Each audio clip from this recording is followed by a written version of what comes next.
104.1 KRVE. I'm Laura, and I am sitting with the beautiful Lauren Dangle. We are here at the Color Factory in Houston. It fits your vibe, 100%. I'm loving. Confetti. It's raining confetti. We got all the colorful outfit going on here. The colors all around us. I mean, I'm so excited to have you here. Oh, I am delighted. I walked in the doors and I was like, oh my gosh, this is what my brain looks like. Yes.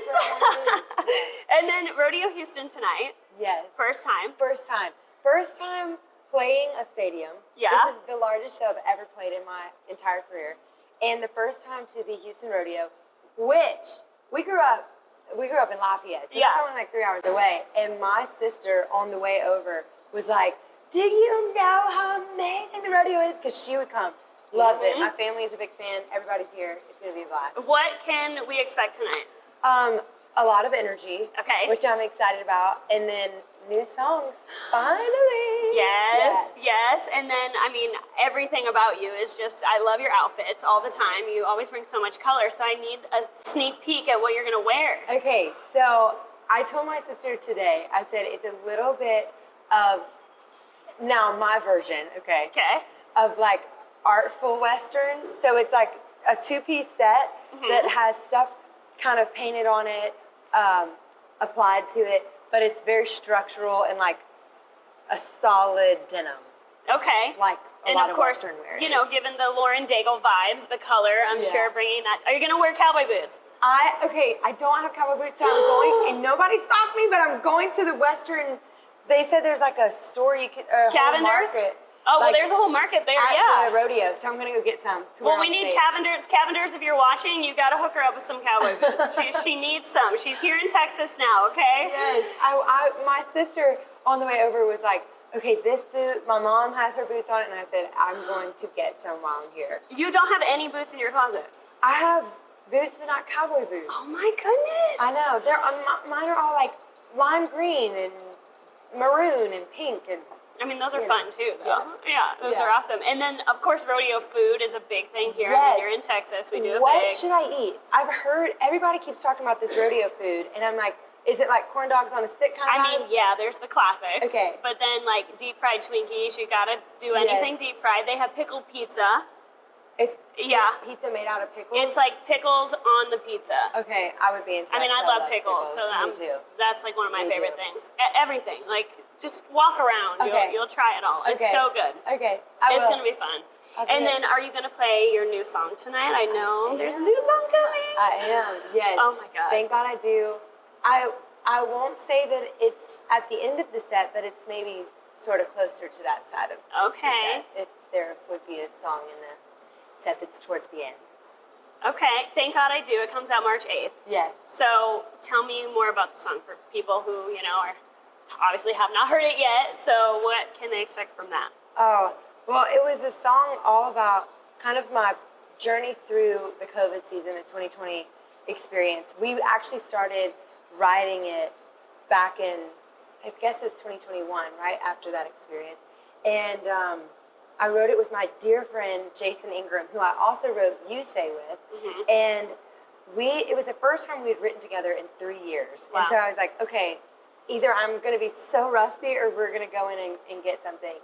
And Jason is someone with these melodies that are just so beautiful. And we ended up writing the song in like 45 minutes. And it was the first moment that I realized, oh my gosh, I'm about to make a record. Yeah. Like, it was that kind of moment of, I think we got another song. Yeah. So it was one of the ones that launched the writing experience back in 2021 for the new record, and we decided to release that one first. Yeah. Yeah. Well, and your music too, I feel like it just inspires people. It puts such an impact on people's lives. What has been kind of a story that a fan has brought to you that has just them talking about how your music has impacted them in maybe an unusual or different way? Every time someone comes to me with some of the heavy stuff, like, you know, I'll have parents who have cancer kids, and I know MD Anderson is here, and my family has been at MD Anderson multiple times, so I know it well. And we've gotten, you know, parents that have come in and have said, you don't understand, like, my child gets so much life from these songs while they're going through treatments and things like that. And I've heard stories of of people who, you know, thought that their life needed to end, like they couldn't bear this side of life anymore. And right at the right time, a radio station will play one of the songs, and they'll say, oh, there's something worth living for. Wow. I need to wait. So there's been really powerful moments of being a part of some of the most difficult times of people's lives. And thank God I do, touching on that song, is one of the songs that I hope just brings unity back into the world and reminds us, like, I know I was sitting on a plane. This was at the top of 2022. And I started having a panic attack. And there was a lady, because think about it, on the news all we've gotten for the past 2 years is like people fighting on planes. And so I was like, oh, I got to get off the plane. It was right before the door closed. And this lady looked at me and she goes, hey, girl, we're going to get through this flight together. And she did. We made it through the whole flight. And I was like, I needed you. And I needed her to be reminded, like, there is still good in the world. Yes. There are still good people in the world. And there's still people that are for each other. And so in that moment, it wasn't about what we believed. It wasn't about politics. It wasn't about anything. It was human to human. And I needed her in that moment to get through the flight. And I feel like that's kind of the genesis of this song, is whenever I was, you know, going through all of the reality of COVID, there were people in my life that, like, reminded me of what was important and what really mattered. And so that's what the song's about. That's so powerful. And I feel like people, like, when you need people the most, that's exactly right when they're there. When you think there's no one, and then all of a sudden a stranger taps you on the shoulder and reminds you, like, to smile even. Like, it's going to be okay. That's amazing. It's all going to be okay. That's such a good story. I'm so glad you shared that. Thank you. I want to talk about, you just went on Idol and surprised, I don't want to say her name wrong, so I wrote it down, Megan Danielle. Yes. That was so cool. How did you even know that she was there, that she was going to be singing You Say? Like, how did that come about? This is kind of fun. So we were in Vegas, and Idol reached out, and they were like, hey, would you like to come and surprise this contestant? We actually have these auditions in Vegas. And I was like, absolutely. And I guess she had told them that's the song she was going to be singing, or sent her video in or something. And so they were like, perfect, we'll tell her, stick with that song, and then we want to hear it in Vegas, you know? So I walk up to Ryan, and her mom was sitting there and had no idea. No one, like, when I mean my name was even kept secret, I had a pseudo name, like, none of the only, I think there was like maybe 2 people that knew, like the 2 primary producers knew, and maybe some of their people around them, but the judges, like, no one knew. Ryan knew, and the 2 producers, and I think that was pretty much it. So all of their responses were actually genuine, because no one you knew. see Luke Bryan first, and he's like, what? And then Katie's like in awe. It was like, I loved their reactions. The whole thing was great. And then, of course, Megan was like floored. She couldn't even finish singing, and you sang with her. Like, I can't even imagine what she was going through in that moment. That's so amazing. She has such an incredible talent. Yeah. Those types of voices that are like just crafted in their home. You know, they're not going through all this training and stuff. Just raw, organic talent is so powerful. And so when I walked in, I was like, wow, this girl she really can sing. You know, it wasn't just, oh, I can sound good in a video. No, she can sing. She has an incredible tone, and her heart was just so pure. You could tell she wasn't caught up in the rush of everything and like, oh, I'm in front of celebrities and things like that. She was just who she was. And that's really hard to find, and I think it's so beautiful to see something genuine and pure and authentic. And she totally offered it.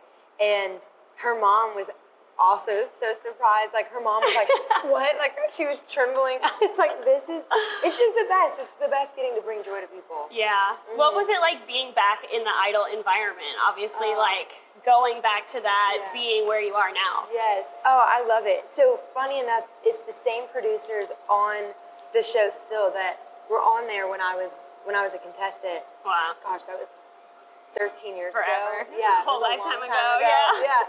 So it's the same producer. So it's really fun going back, because I get to see them and give them hugs, and we all cheer each other on. I love that. I love that. And then I just want to do a quick speed round. Okay. So rapid fire questions. These are my favorite. Yes. Okay. Who was the last person you texted?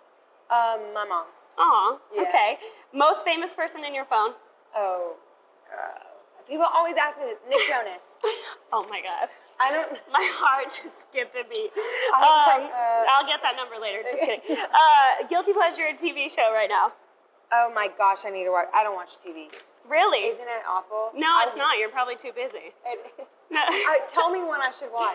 Well, I just finished Outer Banks season 3. I Okay. binged it all Yes. weekend. You have to start it. Okay, It's awesome. so good. I need to go. Favorite thing in your closet? Because I know you have a fabulous Gosh, closet. that's I wish I hard. could live in it.